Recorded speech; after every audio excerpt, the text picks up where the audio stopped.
Panas, parah garis. Merah, panas banget. Wih, panas banget Maul. Waduh, garis. Video amatir merekam detik-detik saat kebakaran terjadi di Pasar Bintaro di Kecamatan Pesanggerahan, Jakarta Selatan. Dari rekaman itu terlihat kobaran api membakar habis kios dan merembet ke kios lainnya. Total ada 20 kios di lantai 2 yang terbakar dan diduga berasal dari korsleting listrik. Petugas mengerahkan 60 personil dan 20 unit mobil damkar untuk memadamkan api. Meski tidak ada korban akibat kebakaran, namun kerugian ditaksir mencapai miliaran rupiah. Sementara itu, para pedagang masih berusaha mengambil sisa barang dagangannya. Area kios yang terbakar dipasang garis polisi agar tidak ada warga yang masuk ke dalam kawasan tersebut. Polsek Pesanggerahan masih menyelidiki peristiwa ini untuk menentukan nilai kerugian.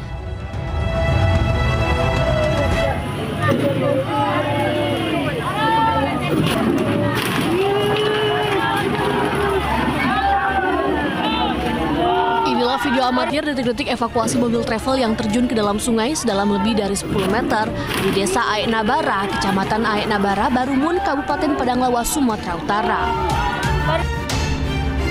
Dalam kecelakaan, mobil travel mengangkut 18 penumpang yang berangkat dari Padang Sedempuan, Sumatera Utara menuju Pekanbaru, Riau. Menurut salah satu korban yang merupakan penumpang travel, sejak awal berangkat, sopir melaju dengan kecepatan tinggi. Kecelakaan berawal saat mobil berusaha menyalip mobil yang ada di depannya. Namun tiba-tiba datang mobil dari arah berlawanan. Sopir pun banting setir hingga terjun ke sungai. Akibat kecelakaan tersebut, 4 penumpang mengalami luka-luka dan 1 balita berusia 6 bulan hanyut ke sungai. Sedempuan pun memang supirnya udah ugal-ugalan, Bang. Pas sampai di sini, anakku itu masih kami pegang karena dia lagi kan. Ini dia mau nyerempet mobil lain, mau nyelip, tapi ada lawan gitu. Habis itu dia hilang kendali, terjun mobilnya itu, Bang. Terjun, namanya kami terjun ke nungki kayak gitu ya, jatuh semua kami, Bang. Tambah lagi yang di belakang laki-laki semua nunjangin kami, mijak-mijak kami di bawah itu, kami tak sadar lagi anak itu udah nggak tahu kemana. Hingga kini tim gabungan BPBD, TNI Polri, serta warga sekitar masih mencari korban balita yang hanyut di sungai. Tim Liputan, iNews melaporkan.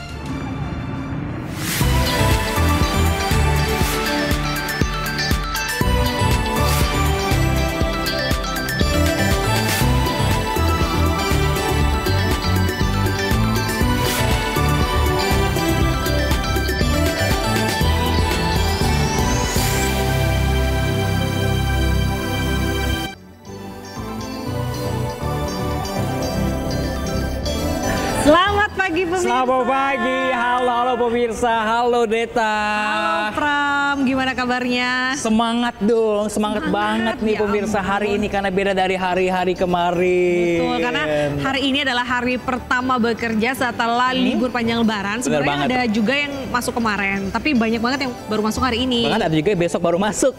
Sekolah kabarnya juga baru masuk besok. Baru besok, ya betul sekali, sejumlah ASN juga kabarnya informasinya baru ini work from anywhere, besok baru masuk lagi pemirsa. Tapi tampaknya di jalan, tadi sepanjang jalan dari rumah menuju kantor dari Bekasi menuju Jakarta, ini dilihat-lihat kota Jakarta sudah mulai hidup lagi. Oh, kalau Bekasi kan emang pasti ke arah Jakarta selalu macet, tapi tadi aku dari arah Ciputat tuh masih oke lah. Masih oke lah ya, besok kita lihat besok ya. Pemanasan hari ini ya. Pemanasan hari ini. Tapi memang kalau habis libur panjang, masuk hari pertama itu masih ngawang-ngawang. Iya, nyawanya belum kekumpul pemirsa di kantor. Biasanya kalau hari pertama juga belum bangun ini kayaknya. Bahkan kemarin juga beberapa temen yang ada mengadakan halal bihalal di kantor hari pertama. Pertama langsung halal bihalal. Kalau kami mah orang media mah udah kerja pemirsa dari kemarin. Hari lebaran aja kerja gitu kan.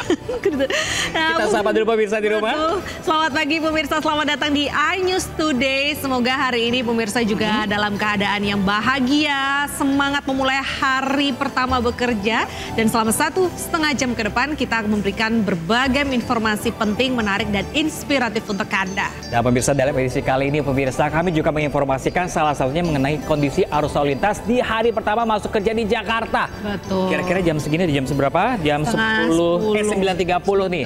Apakah macet? Kita nantikan nanti ya. Atau baru berangkat? Oh, males-males sih, males-malesan biasanya ya. Oke, pemirsa, bersama saya Bernadetta Ginting. Dan saya Prams Jaya, pemirsa, ini Live Today selengkapnya untuk Anda.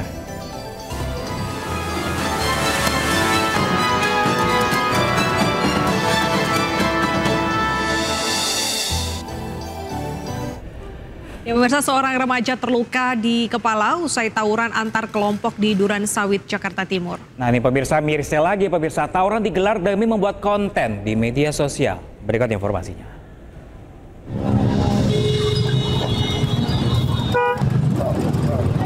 Arus lalu lintas Jalan Igusti Ngurah Rai, Pondokopi Duren Sawit, Jakarta Timur mendadak macet. Seluruh kendaraan terpaksa berhenti lantaran dua kelompok remaja terlibat tawuran. Dua kelompok saling serang menggunakan batu, kayu, dan senjata tajam. Petugas kepolisian dari Buser Polsek Duren Sawit yang menerima laporan bergerak cepat. Kedua belah pihak yang bertikai kocar-kacir membubarkan diri. Menurut saksi mata, para pelaku menggelar tawuran sambil membuat konten untuk media sosial. Ada tawuran dari arah Pondokopi sama seberang Tua Gebang. Oh gitu. Ini yang tawuran remaja atau anak muda, Bang? Ya remaja nanggung. Permasalahannya apa sih, Bang? Kalau kita lihat sih sambil ngonten biasa lah. Oh, karena gitu. remaja tanggung sekarang. Terus tadi bawa apa ya, Bang? Gimana? Bawa apa ya mereka itu tawuran? Bawa kayu, ada kayak golok samurai panjang 5 cm kurang lebihnya gitu. Terus ada yang korbannya nggak, Bang? Tadi sih korban paling ini doang apa? Kena kepala belakang. Dari arah sana, dari belakang ya. Kena batu. Iya, lemparan dari depan sana. Akibat aksi tawuran ini, satu orang remaja terluka di bagian kepala akibat lemparan batu dan telah diselamatkan oleh teman-temannya. Dari Jakarta, Miftahul Gani, iNews melaporkan.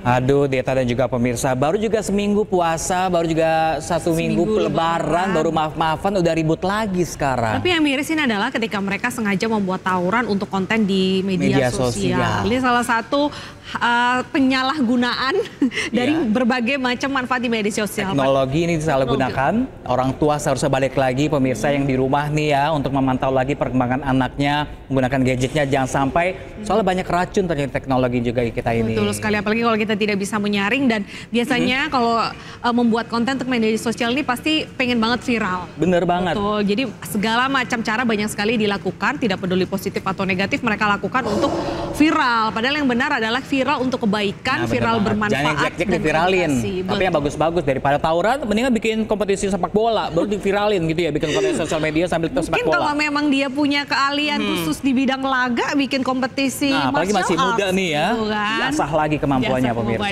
Kita ke informasi lain. Oke pemirsa, sebuah bus pariwisata terbalik di pinggir jalan jalur one way, Jalan Raya Bukit Tinggi, Pariaman di Kabupaten Agam, Sumatera Barat. Sementara itu pemirsa, saat proses evakuasi bus ini, sebuah mobil sedan mengalami remblong hingga menabrak seorang pengemudi sepeda motor. Sinyal aduh banget sih sebenarnya.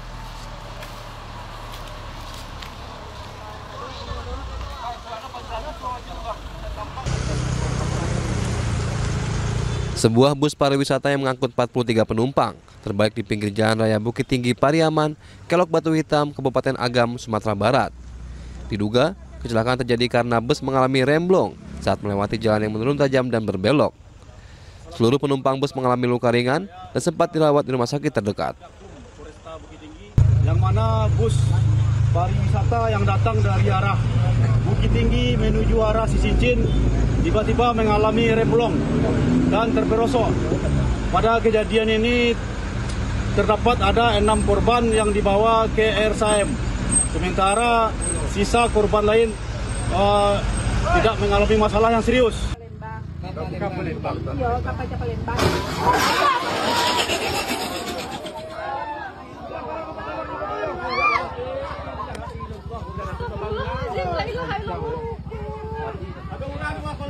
Sementara saat proses evakuasi bus, sebuah kecelakaan yang melibatkan mobil sedan dan sepeda motor terjadi di lokasi. Mobil sedan yang melaju kencang hilang kendali saat melewati jalan menurun dan menikung, hingga akhirnya menabrak sebuah sepeda motor yang tengah berhenti. Warga dan pengemudi yang melintas pun sempat membantu proses evakuasi korban yang sempat terjepit di kolong mobil. Akibatnya, pengemudi sepeda motor mengalami patah tulang dan dilarikan ke RSUD Parit Malintang, Padang Pariaman. Dari Agam, Sumatera Barat, Wahyu Sikumbang, iNews melaporkan. Ya pemirsa, ini ada sebuah balon udara jatuh menimpa dan nyaris membakar rumah warga di Kabupaten Jombang. Tradisi menerbangkan balon udara ini biasanya dilakukan warga setelah Lebaran.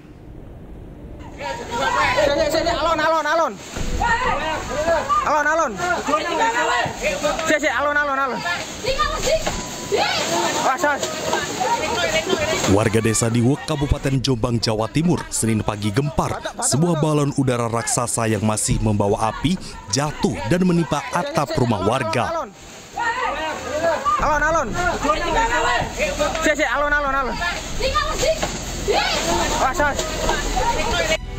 Warga panik karena muncul kepulan asap hitam dari atas rumah dan bergegas menarik turun balon udara untuk menghindari terjadinya kebakaran.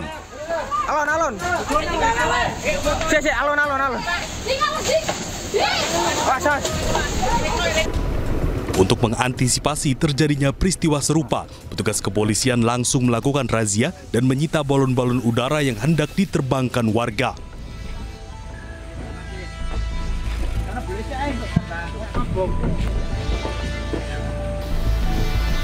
Meski sudah dirazia, masih banyak balon udara yang berhasil diterbangkan warga dari tempat tersembunyi. Kita mulai jam 4 sampai dini hari itu kita melaksanakan razia balon.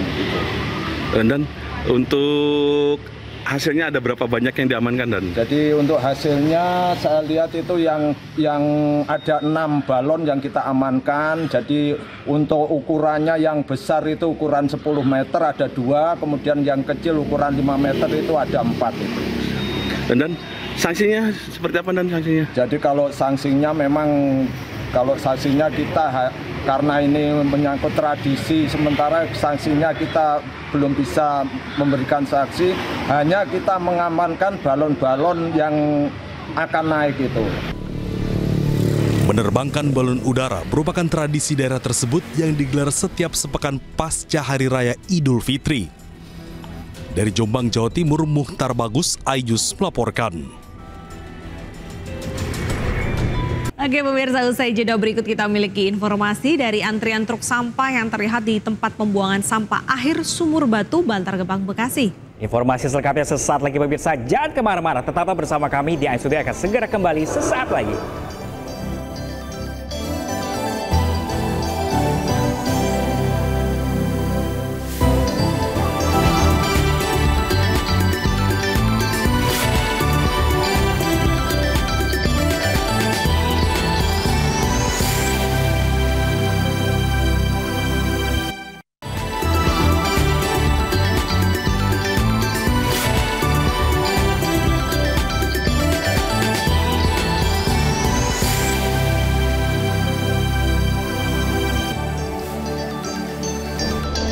Ya pemirsa, kembali bersama kami berdua di iNews Today langsung dari iNews Center Jakarta. Pemirsa, ini ada tempat pembuangan sampah akhir atau TPA Sumur Batu, Bantar Gebang milik pemerintah Kota Bekasi, Jawa Barat yang mengalami longsor dan juga overload. Ya, ini dikarenakan antrian dari truk sampah yang cukup panjang, bahkan ini membuat warga sekitar juga mengeluh akan baunya.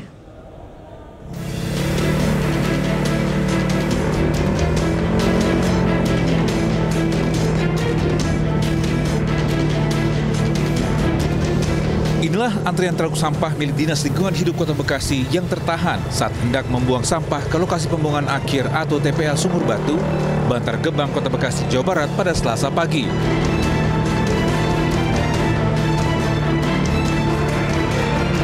Truk-truk sampah ini antri hingga ke ruas jalan Pangkal 2 tepat di depan gerbang pintu masuk TPST Sumur Batu.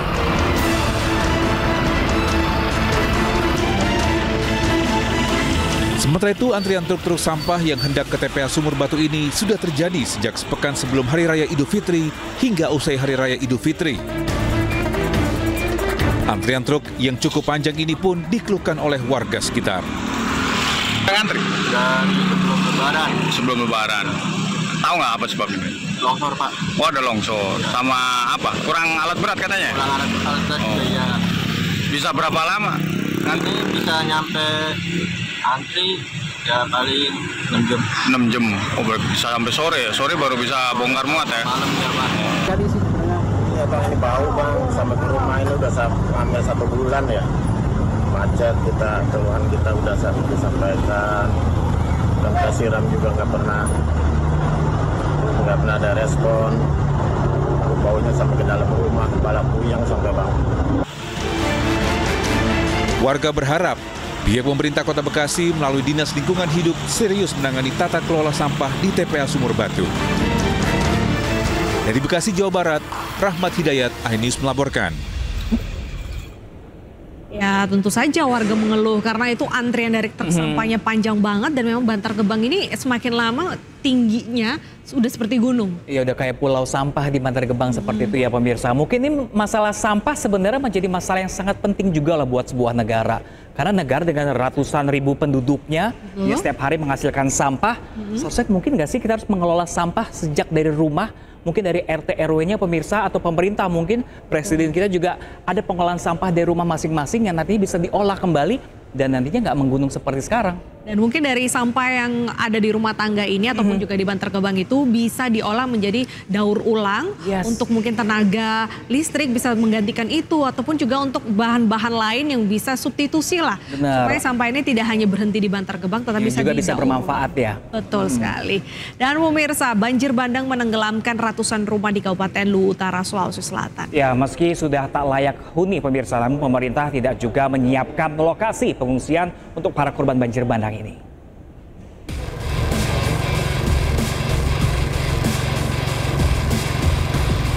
Inilah kondisi ratusan rumah warga di sejumlah desa di Kecamatan Baibunta Selatan, Kabupaten Luwu Utara yang terendam lumpur akibat bencana banjir bandang yang terjadi pada 2020 lalu.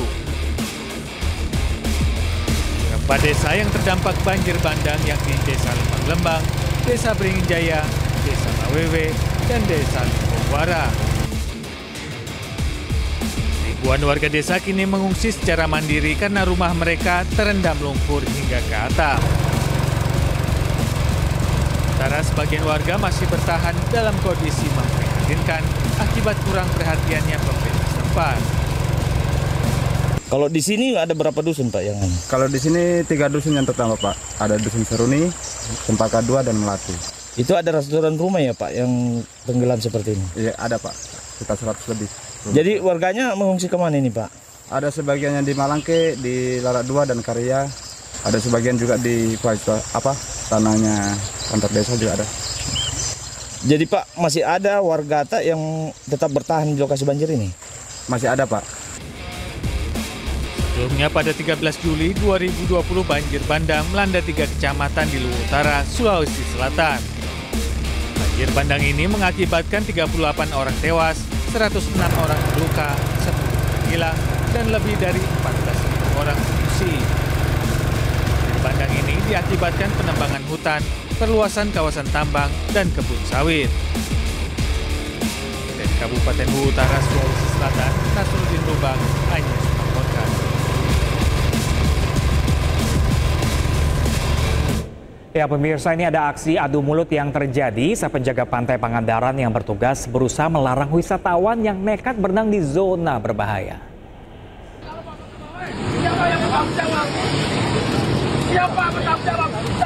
Saling adu mulut terjadi saat penjaga pantai Pangandaran yang bertugas berusaha melarang wisatawan yang nekat berenang di zona berbahaya. Wisatawan pria yang membawa bodyboard itu menolak himbauan petugas yang sudah berulang kali melarang para pengunjung untuk tidak berenang di kawasan merah. Meski sudah ada tanda larangan di kawasan pantai, namun masih saja ada pengunjung yang nekat berenang di kawasan berbahaya yang bisa mengancam keselamatannya. Kawasan pantai Pangandaran memang memiliki area berbahaya, di mana terdapat rip current atau arus laut yang kuat yang bergerak menjauhi pantai. Arus ini biasanya yang kerap mencelakai wisatawan karena bisa terbawa hingga ke tengah laut. Oleh sebab itu, para pengunjung diharapkan mematuhi himbauan penjaga pantai demi keselamatannya. Dari Kabupaten Pangandaran, Jawa Barat, Tim Liputan iNews melaporkan. Ya pemirsa, Presiden Prabowo bersama 4 pemimpin negara ASEAN melakukan telewicara membahas kebijakan tarif resiproral yang ditetapkan oleh Amerika Serikat pemirsa. Jangan kemana-mana, infonya hadir usai jeda berikut.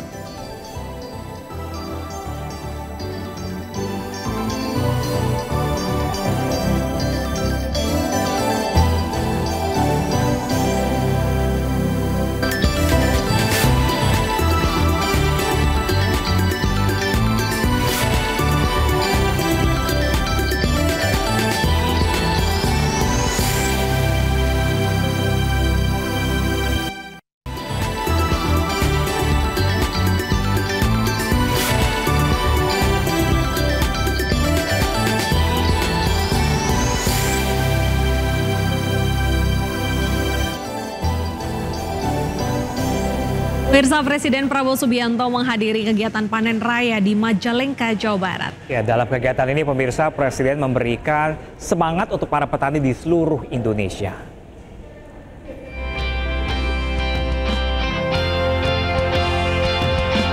Presiden Prabowo Subianto mengikuti panen raya padi serentak di Majalengka, Jawa Barat, tepatnya di Desa Randegan Wetan, Kecamatan Jati 7.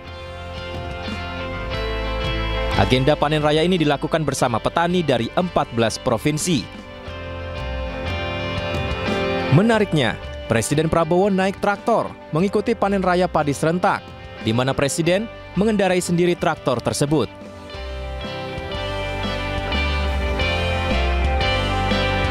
Dalam acara ini, Presiden didampingi sejumlah pejabat negara seperti Menko Pangan Zulkifli Hasan, Menteri Pertanian Amran Sulaiman, Menteri PU Dodi Hanggodo, Panglima TNI Jenderal Agus Subianto, hingga Gubernur Jawa Barat Deddy Mulyadi. Mereka berdialog bersama petani di seluruh Indonesia melalui video conference. Dalam dialog ini, Presiden memberi semangat seluruh petani agar Indonesia bisa panen padi 4 kali dalam setahun dan menjadi lumbung pangan dunia. Luar biasa kalau bisa 4 kali panen. Mungkin di dunia ini belum ada 4 kali panen ini. Nggak ada. Ayo kita bikin sejarah dunia, ya. Keras, niat baik, hasil baik, rakyat bahagia. Itu tujuan kita. Dan kita akan kerja keras lagi, lebih cepat. Insya Allah kita ketemu lagi, kita akan merasakan. Ini semua untuk Indonesia kuat. Ini semua untuk anak-anak dan cucu-cucu kita lebih sejahtera. Dalam kesempatan ini, Presiden juga menekankan betapa pentingnya peran petani bagi negara. Ya, pemirsa, Presiden Prabowo Subianto juga bertemu dengan Perdana Menteri Malaysia Anwar Ibrahim. Pertemuan membahas diantaranya terkait dampak kebijakan tarif impor yang diterapkan oleh Amerika Serikat. Pertemuan antara keduanya berlangsung di Kompleks Seri Perdana Putrajaya Malaysia pada Minggu 6 April 2025. Pertemuan ini dibagikan dalam akun Instagram Anwar Ibrahim. Pertemuan keduanya membahas sejumlah hal, diantaranya dampak tarif resiprokal yang diterapkan oleh Amerika Serikat. Tidak hanya itu, pemirsa, keduanya juga membahas soal misi kemanusiaan untuk korban bencana gempa di Myanmar.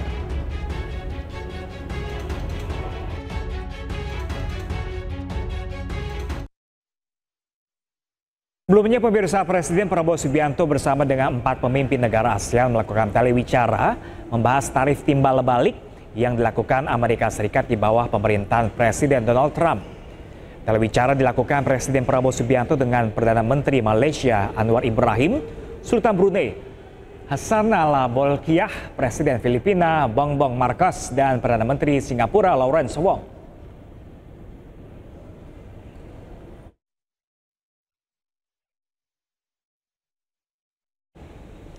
Ya, pemirsa, Presiden Prabowo Subianto juga menegaskan kesiapan Indonesia untuk membuka perundingan dengan Amerika Serikat menyusul kebijakan tarif impor yang baru diumumkan oleh Presiden Donald Trump. Betul sekali, dan Prabowo juga menekankan Indonesia akan menyikapi langkah AS dengan tenang dan percaya diri serta menjunjung tinggi prinsip hubungan dagang yang adil dan setara.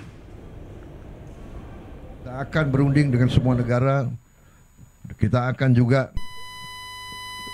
buka perundingan sama Amerika. Kita akan menyampaikan kita ingin hubungan yang baik. Kita ingin hubungan yang adil. Kita ingin hubungan yang setara. Jadi kita tidak ada masalah. Resiprokal. Jadi apa yang mereka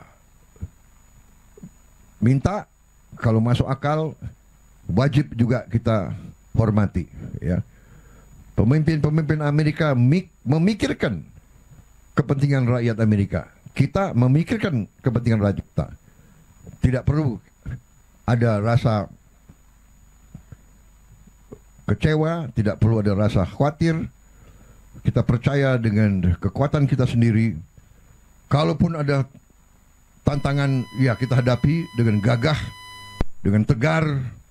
Mungkin ada berapa saat, tapi kita yakin bahwa kita akan bangkit dengan tingkat yang baik. Sementara itu pemirsa, menurut Ketua Umum Apindo, Shinta Kamdani, dampak penerapan tarif impor oleh Presiden Donald Trump ini dapat disiasati dengan beberapa strategi. Di antaranya memberikan insentif kepada usaha-usaha padat karya untuk menciptakan produk kompetitif hingga aktif memperluas pasar ekspor dan juga mengurangi ketergantungan terhadap Amerika Serikat. Untuk pengamanan ekonomi, pertama jelas kita harus perkuat pengamanan pasar domestik. Tadi saya katakan trade defense itu ya, karena kita mesti mengantisipasi potensi limpahan ekspor dari negara yang terdampak dari Amerika tadi. Jadi mekanisme seperti trade remedies, seperti anti-dumping, countervailing duties, ya anti subsidi, safeguard measure ini harus segera kita lakukan. Juga kita harus jelas menguatkan ya, jadi dari segi perlindungan pasar dalam negeri ini juga penting, apalagi kalau kita nggak bisa mendapatkan kebijakan tarif yang lebih baik dari Amerika gitu. Jadi ini kita benar-benar harus menguatkan pasar domestik kita, termasuk di dalamnya kita juga harus memperkuat stimulasi ya, diversifikasi dari pasar tujuan ekspor Indonesia. Karena kalau kita lihat kan ekspor Indonesia nggak cuma ke Amerika, itu kan banyak negara dan banyak potensi negara baru seperti ASEAN, Timur Tengah, Amerika Latin, Afrika. Bahkan sekarang kita lagi menyelesaikan EU-SIPA. Nah ini penting banget EU-SIPA untuk segera selesai, European Indonesia Comprehensive Economic Partnership Agreement, karena Eropa juga pasar besar buat Indonesia gitu. Jangan sampai kita kehilangan pasar itu juga gitu kan. Jadi ya pemirsa, sebagai tambahan juga pemirsa, saat ini Presiden Prabowo juga sedang mengutus menteri-menterinya, Airlangga Hartarto juga Sri Mulyani, langsung bernegosiasi langsung ke Amerika Serikat agar jangan tidak 32%. Betul. Karena sebelumnya 5%, sekarang 32% tarif impor ini, di mana nanti barang-barang kita yang akan masuk ke Amerika akan dikenakan pajak 32%, dan ini memberatkan. Dikhawatirkan barang-barang seperti mie instan, kopi yang paling digemari oleh masyarakat Amerika dan juga produk garmen kita kan banyak ya. Dan ini banyak sekali menyerap tenaga kerja. Dikhawatirkan tidak laku di sana. Jadi sekarang Amerika melindungi barang-barangnya untuk membeli produk mereka sendiri. Nah dikhawatirkan tidak membeli produk kita yang akhirnya nanti banyak sekali tutup. Banyak sekali usaha-usaha di Indonesia, pabrik-pabrik yang tutup, yang akhirnya berimbas pada masyarakat kita juga. Dan menarik dari pernyataan dari Ketua Umum Apindo bahwa Indonesia juga perlu memperkuat negara-negara lain selain Amerika untuk kegiatan ekspor impornya, dan sembari juga memperkuat industri dalam negeri dengan insentif dan juga memberikan bantuan terhadap usaha-usaha padat karya. Sebenarnya bagus juga sih pemirsa ya, untuk Indonesia tidak bergantung sama Amerika dan mencari pasar yang baru di luar sana. Betul sekali. Dan pemirsa, kita ke informasi lainnya. Ini datang dari Gubernur Jawa Barat Deddy Mulyadi yang menyindir Bupati Indramayu Luki Hakim yang tengah liburan di Jepang. Nah pemirsa, ini sempat ramai kemarin ya. Dan sindiran tersebut pemirsa disampaikan Deddy Mulyadi di akun media sosialnya.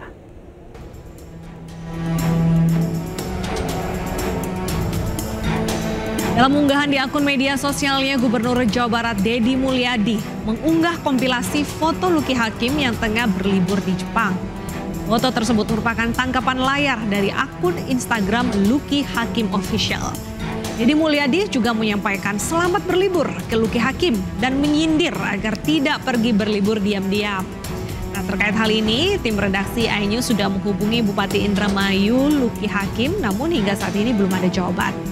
Ya, sementara itu pemirsa, Wakil Menteri Dalam Negeri disebut akan memanggil Luki Hakim untuk dimintai keterangan. Nah, kemudian yang mengenai perjalanan Pak Luki Hakim ke Jepang, betul bahwa itu adalah hak pribadi, setiap orang boleh berlibur apalagi di hari libur dan cuti lebaran, tetapi bahwa untuk gubernur, bupati, wali kota, wakil gubernur, wakil bupati, wakil wali kota, kalau melakukan perjalanan ke luar negeri harus mendapat izin dari Mendagri, suratnya diajukan melalui Gubernur Jawa Barat. Jadi memang ada aturannya, dan kalau melanggar ya memang sanksinya agak berat ya, yaitu diberhentikan selama 3 bulan. Setelah itu nanti menjabat kembali. Nah itu ketentuannya seperti itu. Ya untuk itu mari kita bersama-sama saling menjaga, saling taat kepada ketentuan. Dan kalau komunikasi tadi malam Pak Luki Hakim sudah berkomunikasi dengan saya dan dia menyampaikan permintaan maaf karena tidak mengajukan izin terlebih dahulu bepergian ke Jepang, dan itu dilakukan untuk memenuhi keinginan anak-anaknya. Saya pikir ya Pak Luki Hakim juga punya hak untuk bepergian ke luar negeri, tetapi gimana ya, memang ada aturannya. Wah, 3 bulan, panjang. agak lama nih, cukup Betul, lama kalau lagi. tidak sesuai aturan. Dan semoga ini jadi pelajaran juga untuk bupati-bupati semuanya ya. Ini pelajaran juga berkaca dengan kasus Luki Hakim, jangan sampai semuanya harus ada aturannya, mau liburan pun harus ada aturan. Dan mungkin juga lebih peka kepada masyarakat karena saat ini kan kondisi memang sedang susah dan juga pemerintah telah melakukan efisiensi. Jadi diharapkan dari para pemimpin kita, baik itu dari tingkat apapun, untuk lebih peka dan sensitif. Berikan contoh yang baik ya buat masyarakatnya ya. Oke pemirsa, kita ke informasi lainnya, yang mana Kementerian Dalam Negeri ini juga menanti penjelasan Bupati Indramayu Luki Hakim terkait kepergiannya ke luar negeri tanpa izin ternyata. Nah ini pemirsa, jika terbukti melanggar aturan pemirsa, Luki Hakim berpotensi mendapatkan sanksi berupa pemberhentian sementara dari posisi Bupati selama 3 bulan. Nah berikut cuplikan dialognya di program Ai Sore bersama rekan saya Nadia Valeri berikut ini. Kami sudah cek ke bagian fasilitas kerjasama Kemendagri, tidak ada ajuan untuk perjalanan dinas luar negeri dari Bupati Indramayu. Padahal semestinya kepala daerah itu mengajukan permohonan izin walaupun dalam masa-masa liburan dengan alasan apapun, semua kepala daerah tanpa terkecuali wajib mengajukan permohonan izin. Biasanya dilakukan izinnya 1 bulan sebelum perjalanan ke luar negeri. Baik, tapi untuk perizinan ini apakah biasanya akan langsung diizinkan atau ada urgensi tertentu untuk bisa diizinkan pergi ke luar negeri selama periode libur panjang ini, Mas Bima? Ya tentu ada pertimbangan untuk memberikan izin atau tidak, begitu ya.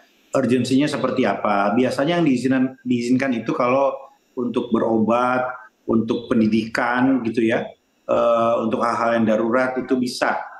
Ya, tetapi tentu kalau hanya berlibur akan ada pertimbangan lain, apalagi di masa-masa yang kami minta sebetulnya seluruh kepala daerah untuk mengawasi pelaksanaan mudik dan rangkaian tahapan-tahapan dari hari raya, apalagi di beberapa daerah yang memang dikenal identifikasi sebagai jalur lintasan mudik.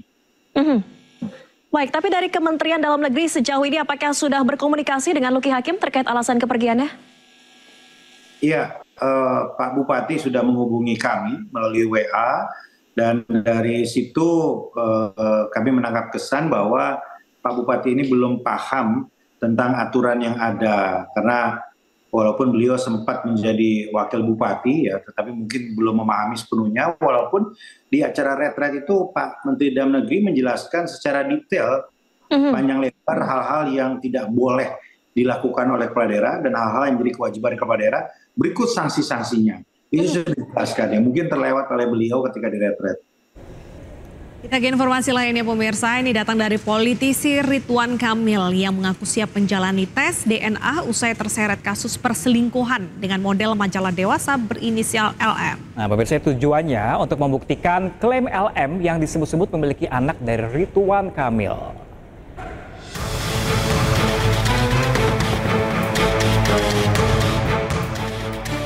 Ridwan Kamil melalui kuasa hukumnya akhirnya buka suara terkait dugaan perselingkuhannya dengan model majalah dewasa berinisial LM.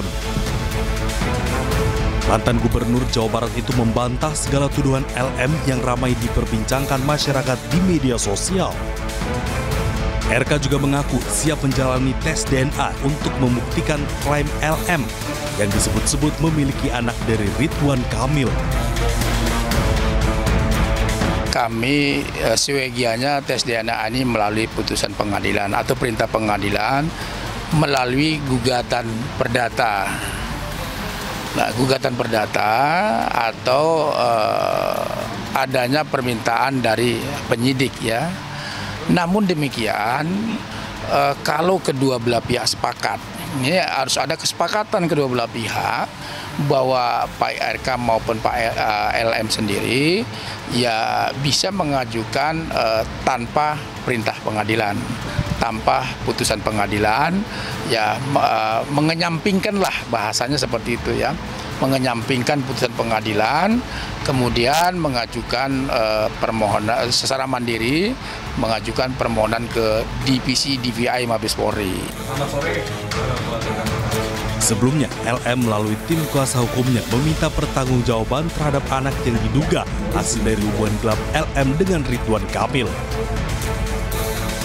Hubungan ini kan mereka berdua sendiri.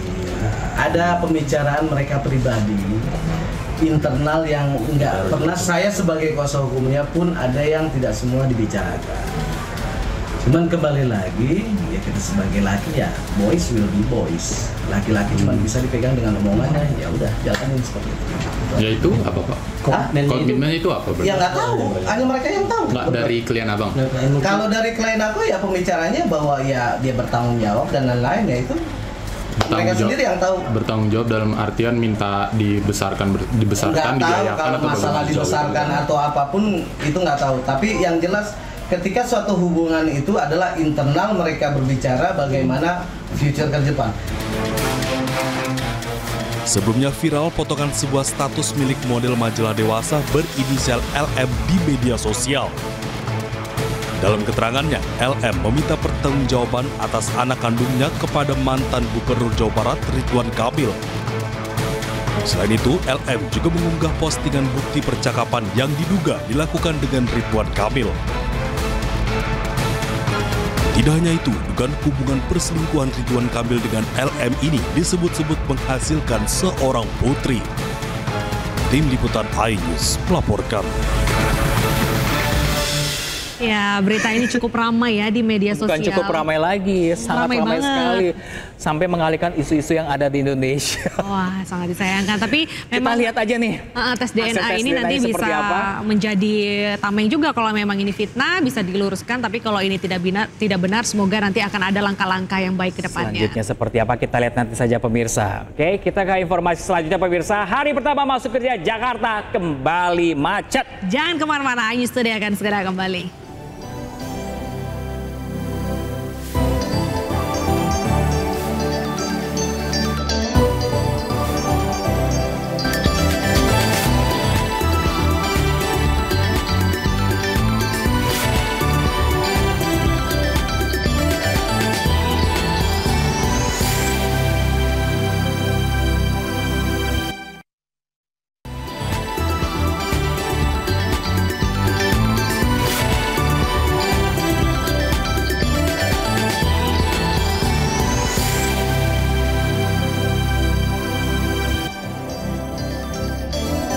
Ya pemirsa, masih bersama kami pemirsa di Studio langsung dari Ayu Center Jakarta seperti yang kita bocorkan di awal tadi. Betul. Hari Jakarta pertama masuk kerja padat. Jakarta kembali padat pemirsa.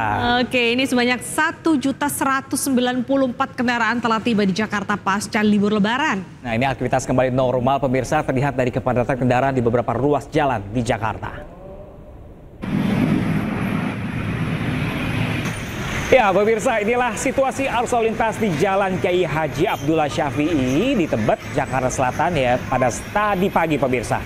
Di mana nih kendaraan yang melaju dari arah Pondok Kopi menuju Kuningan mengalami kepadatan pasca libur Lebaran. Selain di Tebet, kepadatan kendaraan juga terjadi di ruas Jalan Raya Kasablanka, Setiabudi, Jakarta Selatan. Di hari pertama kerja dan ASN melakukan aktivitasnya. Nah, ini lebih dari 1 juta kendaraan roda 4 telah kembali ke Jakarta setelah mudik Lebaran 2025 atau Idul Fitri 1446 Hijriah yang jatuh pada 31 Maret lalu.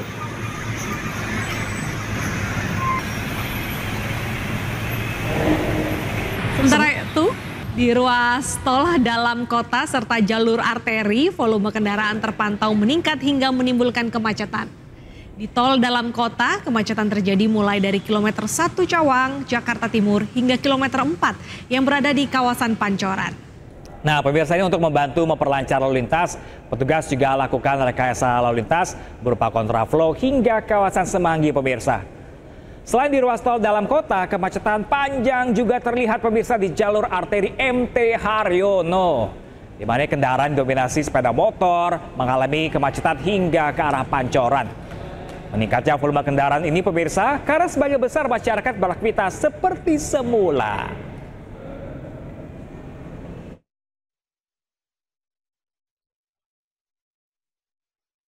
Ya kan, baru hari pertama, besok belum anak sekolah nih. Besok lebih parah pasti anak macetnya. sekolah sudah mulai, ASN semua sudah mulai aktif juga. Apa kabarkah besok?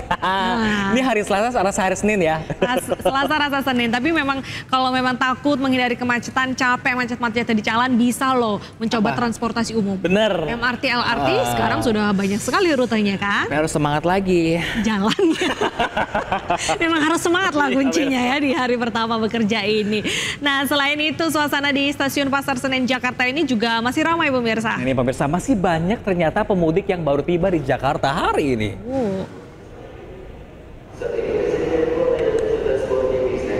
Usai libur panjang Lebaran 2025 pemirsa, ada 28.000 penumpang kereta api jarak jauh dijadwalkan turun di Jakarta hari ini yang terbagi menjadi dua, yakni Stasiun Pasar Senen 17.210 penumpang dan Stasiun Gambir 11.100 penumpang. Berdasarkan data KAI, ada sebanyak 750.000 warga meninggalkan Jakarta selama periode arus mudik kemarin, namun baru 514.000 orang yang tercatat kembali ke kota Jakarta.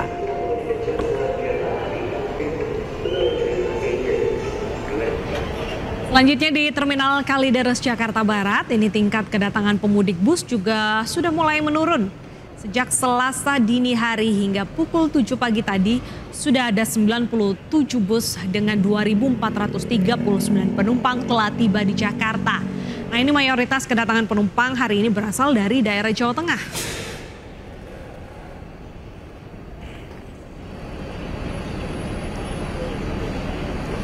Nah pemirsa, untuk mengetahui informasi terkini langsung dari lokasi sejumlah arus balik pemirsa, kita sudah terhubung dengan rekan kami Hadisti Arifah langsung dari Stasiun Pasar Senen Jakarta serta Jessica Winoto di Terminal Kalideres Jakarta pemirsa. Kita akan ke Hadisti terlebih dahulu. Selamat pagi rekan-rekan. Hadisti, ini bagaimana suasana terkini di Stasiun Senen? Baik, selamat pagi Deta, Pram dan juga pemirsa. Untuk situasi di Stasiun Pasar Senen Jakarta pada pagi hari ini, satu hari ini yang mulai memasuki hari kerja ya, pada hari ini terpantau masih ramai ini untuk mobilitas pemudik ya, baik itu yang tiba di Stasiun Senen Jakarta ini maupun juga yang berangkat meninggalkan Jakarta usai berlibur dari Jakarta. Meskipun begitu, memang untuk volume penumpang ini tidak setinggi di 2 hari sebelumnya, yang mana kalau 2 hari sebelumnya ini sudah tercatat sebagai puncak arus balik, yang mana kalau pada hari Senin kemarin ini jumlah penumpang yang tiba ini mencapai di 51.000. Nah, kalau untuk hari ini ada sebanyak 49.000 penumpang yang dijadwalkan tiba di Stasiun Pasar Senen Jakarta, di mana ini terbagi sebanyak 17.000 yang turun di Stasiun Senen, kemudian juga sebanyak 11.000 yang turun di Stasiun Gambir, dan sisanya memilih turun di stasiun lainnya seperti Stasiun Cikampek, Stasiun Cikarang, dan juga Stasiun Bekasi.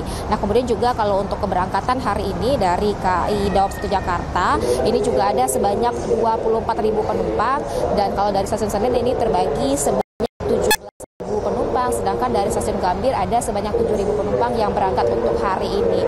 Dan meskipun memang ini sudah selesai gitu ya liburan di Lebaran 2025 ini, sudah mulai memasuki hari kerja, kemudian juga besok sudah masuk sekolah, namun aktivitas mobilitas pemudik ini tampaknya memang masih ramai hari ini, masih banyak yang memutuskan untuk kembali ke daerah Jakarta ini ataupun juga yang berangkat menuju ke kampung halaman usai berlibur dari Jakarta.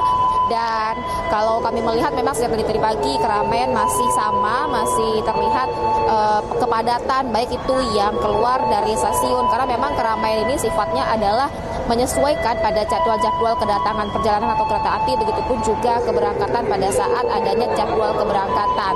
Dan pada periode hingga 11 April nanti memang ini menjadi periode masa angkut lebaran yang ditetapkan oleh KAI Daob 1 Jakarta ini, bahwa sudah ada sebanyak 875 penumpang yang melakukan perjalanan mudik. Sementara yang sudah tercatat kembali ke daerah Jakarta ini ada sebanyak 737 penumpang. Artinya memang ini sudah tidak banyak lagi sebetulnya penumpang yang mudik tersisa begitu ya. Artinya ini penumpang yang kembali sudah mendekati juga dengan jumlah pemudik pada saat masa arus mudik kemarin.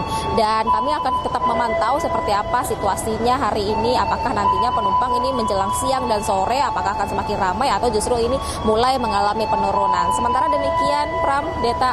Oke, baik, dari stasiun Pasar Senen Jakarta pemirsa kita bergeser ke Terminal Kalideres. Ada Jessica Winoto di sana. Jessica, apakah arus balik masih terlihat di Terminal Kalideres pada hari ini? Ya, selamat siang juga Pram dan Deta dan juga pemirsa, bahwa kondisi terkini di Terminal Kalideres Jakarta Barat terpantau mulai landai. Terlihat ya, karena informasi kami dapatkan dari Kepala Terminal Kalideres Jakarta Barat, yaitu Revi Zulkarnain, terpantau dari pukul 12 malam dini hari hingga 7 pagi tadi waktu Indonesia Barat tercatat ada 97 kendaraan yang telah tiba di Jakarta dengan total 2.439 penumpang yang telah tiba di Jakarta melalui terminal ini. Dan informasi terkait keberangkatan sejak semalam hingga pagi tadi juga bahwa sebanyak 12 kendaraan dengan total 127 penumpang telah diberangkatkan dari terminal ini menuju keluar Jakarta. Dan informasi juga Pram, Deta dan juga pemirsa bahwa mayoritas asal penumpang ada cukup beragam, yaitu dari Jawa Tengah, Jawa Barat, Palembang, Lampung dan juga Padang. Dan Pram, Deta dan juga pemirsa dapat kami sampaikan bahwa penurunan tingkat kedatangan bus atau penumpang di terminal ini pun disebabkan karena sudah melewati 2 hari setelah puncak arus balik, yaitu tepatnya puncak arus balik di Terminal Kalideres Jakarta Barat adalah di hari Minggu kemarin, yaitu tepatnya pada tanggal 6 April 2025 yang tercatat sebanyak 6.000 lebih penumpang telah tiba di Jakarta. Sedangkan kemarin pada hari Senin tanggal 7 April 2025 juga terjadinya penurunan yang cukup signifikan, yaitu sebanyak 2.000 penumpang, tepatnya yang datang di Jakarta ada sebanyak 4.000 lebih penumpang. Sedangkan pada hari ini juga ikut turun. Karena data terakhir yang kami sampaikan tadi bahwa sebanyak 2.439 penumpang telah tiba di Jakarta sejak pagi tadi. Tentunya dari angka ini masih bisa saja berubah, sehingga kami pun tetap akan terus memantau apakah semakin siang, di sore hari, ataupun malam nanti akan terjadi kepadatan lagi atau justru sebaliknya. Lalu juga Pram, Deta dan juga pemirsa, informasi kami dapatkan jam padat di Terminal Kalideres Jakarta Barat adalah di sore hari, ke malam hari, dan juga dini hari nanti. Lalu juga walaupun tingkat kedatangan bus dan juga penumpang di sini itu menurun, tapi kami tetap menghimbau bagi para penumpang yang menggunakan transportasi bus atau kendaraan lainnya tetap menjaga barang bawaan Anda, dan kalau Anda membawa anak jangan sampai lepas dari genggaman Anda. Sementara itu, Pram, Deta. Baik, terima kasih banyak Jessica Winoto langsung dari Terminal Kalideres. Dan tadi sebelumnya sudah ada rekan kami Hadisi Arifah langsung dari Stasiun Pasar Senen Jakarta yang dijadwalkan hari ini masih banyak ratusan ribu orang akan kembali ke Jakarta. Tetap semangat bekerja dan hati-hati dalam perjalanan. Terima kasih rekan-rekan atas laporan Anda. Ya, pemirsa, kondisi arus lalu lintas tol Jakarta Cikampek ramai lancar di hari ke-8 pasca Lebaran. Ya, Polri melakukan patroli udara di sejumlah titik pemirsa rawan kemacetan di tol Jakarta Cikampek.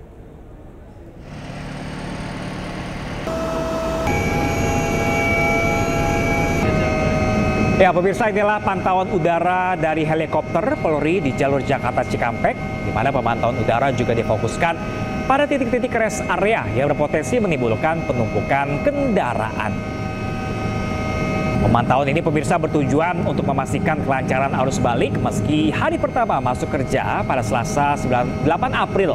Namun masih banyak warga yang memilih kembali ke Jakarta menyesuaikan dengan hari masuk sekolah yang akan terjadi besok, pemirsa. Untuk arus balik, alhamdulillah semua terpantau lancar dan terkendali.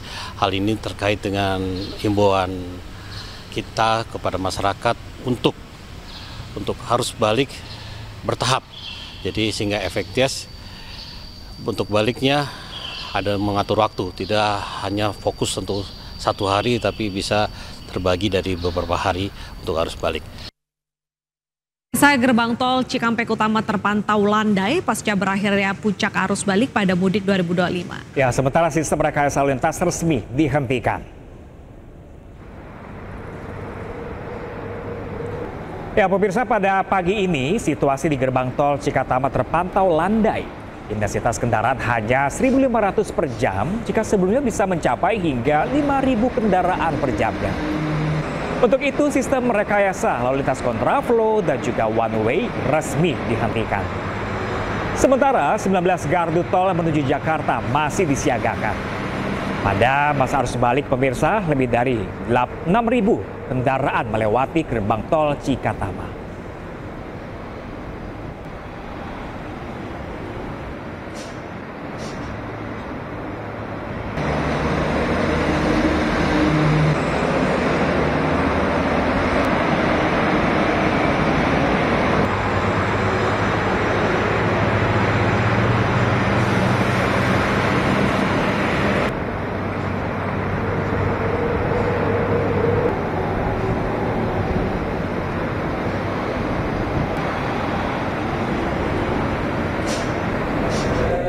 Ya, pemirsa, seorang jurnalis media News TV ini di saat momen arus mudik dan balik lebaran ini tidak pernah lelah untuk memberikan informasi kepada pemirsa. Selalu up to date. Nah, salah satunya pemirsa kontributor asal Cirebon, Jawa Barat yang selama arus mudik dan balik lebaran kemarin, Toh Iskandar tidak pernah pulang ke rumah, bahkan ia sampai tidur di sebuah rest area SPBU. Totalitas.